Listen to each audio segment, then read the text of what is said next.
আজকে যে অবস্থা, উনি নিজের ঘরে সমস্ত সিন্ডিকেট রাজ হচ্ছে, কোথায় কি হচ্ছে সবই জানেন, কিন্তু প্রকাশ করেন না। ভাতা দিয়ে, ভান্ডার, লক্ষ্মীর ভান্ডার দিয়ে, এটা দিয়ে মানুষকে কিনে রাখতে চেষ্টা করছেন। তো স্থায়ী কর্মস্থানের কোনো ব্যবস্থাই নেই, কোনো আগ্রহ।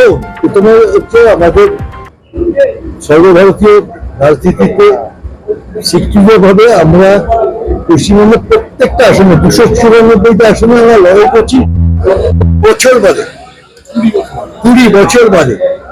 তো মানুষ যারা অনেকে ভোট দিতে আসতেন না, কংগ্রেসের ক্যান্ডিডেট থাকতো না বলে, সিম্বল থাকতো না বলে, আসতে হয়তো নোটাতে ভোট দিত। এবার তারা খুব উৎসাহিত, তারা সবাই ভোট দিতে আসবেন। আমাদের কংগ্রেস কর্মীরাও খুব উজ্জীবিত এই ডিসিশনে। আমরা অল আউট ছিল, খেলবো না, সেই সময় পরিস্থিতি বেসিসে ডিসিশন নিয়েছিলেন। কিন্তু এবার ছেড়ে যে এখন যেটা হয়েছে, সেটা কংগ্রেস কর্মীদের জন্য খুব ভালো হয়েছে। আমি একটা কথা বলি, 2011-তে যখন আমরা দিদিমণির সঙ্গে জোট করে লড়লাম, আমি একজন অ্যাডভোকেট, আমাদের বেশ কিছু অ্যাডভোকেটদের ভারসাতে সব জায়গায় additional assistant government leader, criminal সাহেবের অ্যাসিস্ট্যান্ট অ্যাডিশনাল পিপি করা হলো। কিছুদিন বাদে দিদিমণি সব বললেন, আমাদের শুধু এখানে না, টোটাল পশ্চিমবঙ্গে আমরা নাকি সাইনবোর্ড হয়ে গেছি।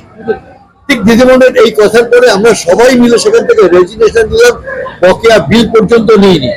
দিদিমণি আমাদের সাইনবোর্ড বানিয়ে ছেড়ে দিলেন।